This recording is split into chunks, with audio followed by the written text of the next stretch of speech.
In 1795, a teenager named Daniel McGuinness was exploring a small island off the coast of Nova Scotia when he found a circular depression in the ground. Beside it, according to later retellings, stood an old oak with a tackle block hanging from a branch, as if someone had once lowered something heavy into the earth. He started digging. 10 feet down, a platform of oak logs. Then another, every 10 feet, like a staircase of timber descending into the dark. For over 2 centuries, treasure hunters have poured millions of dollars and 6 lives into that hole. And every time they get close, it floods with seawater.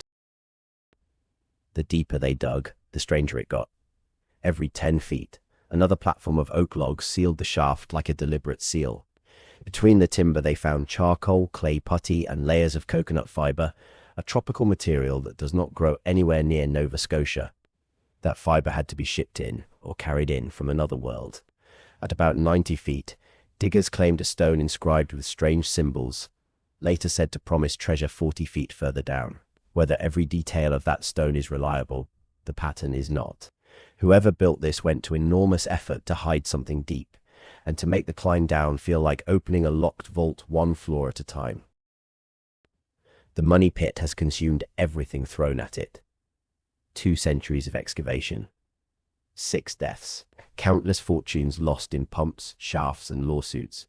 Syndicates formed, collapsed, and formed again. Even Franklin Roosevelt, years before he became President of the United States, invested in a dig here in 1909. He found nothing. Engineers brought steam, then diesel, then modern drilling. The island took the money and kept the secret. Company after company went bankrupt chasing whatever, if anything, still lies at the bottom. Here is what makes Oak Island legendary. At around 90 feet, the pit floods with seawater. Not once, not by accident after a storm, again and again, as if the shaft is wired to the ocean. When investigators searched a nearby beach known as Smith's Cove, they reported 5 stone box drains beneath the sand, converging into a single channel. The claim is almost unbelievable.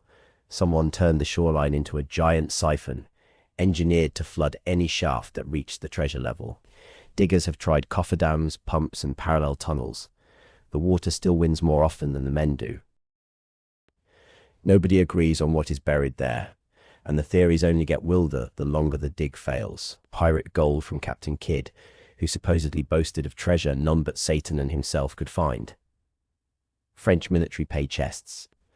The lost original manuscripts of Shakespeare. Spanish plate from wrecked treasure fleets.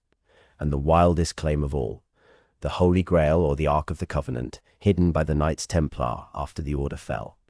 Carbon dates on coconut fiber have been used to push the story centuries before any Golden Age pirate. That does not prove a grail. It does prove the legend will not starve for lack of imagination.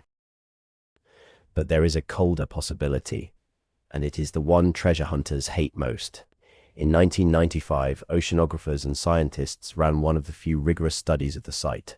Their conclusion: much of the flooding can be explained by natural pathways where freshwater and ocean tides move through porous, dissolving bedrock.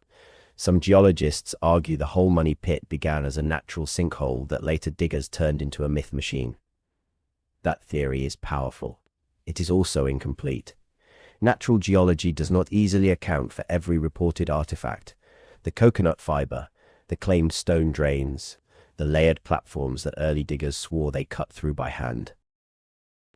Strip away the television drama and the pirate romance, and a stubborn core of claims remains. Coconut fiber recovered from the works was examined and discussed for decades, with dating often cited in the medieval range, centuries before recorded English settlement of the island.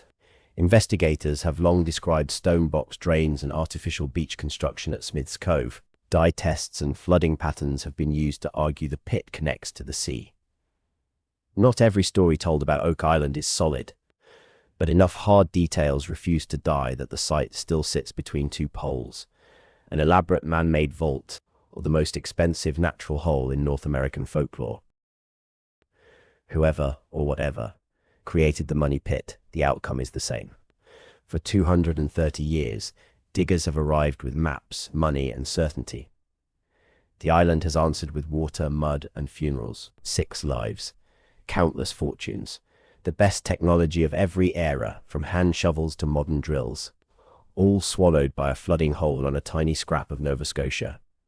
The treasure may be real. The treasure may be a story that digs itself. Either way, Oak Island is still winning. Follow for more forgotten weird history.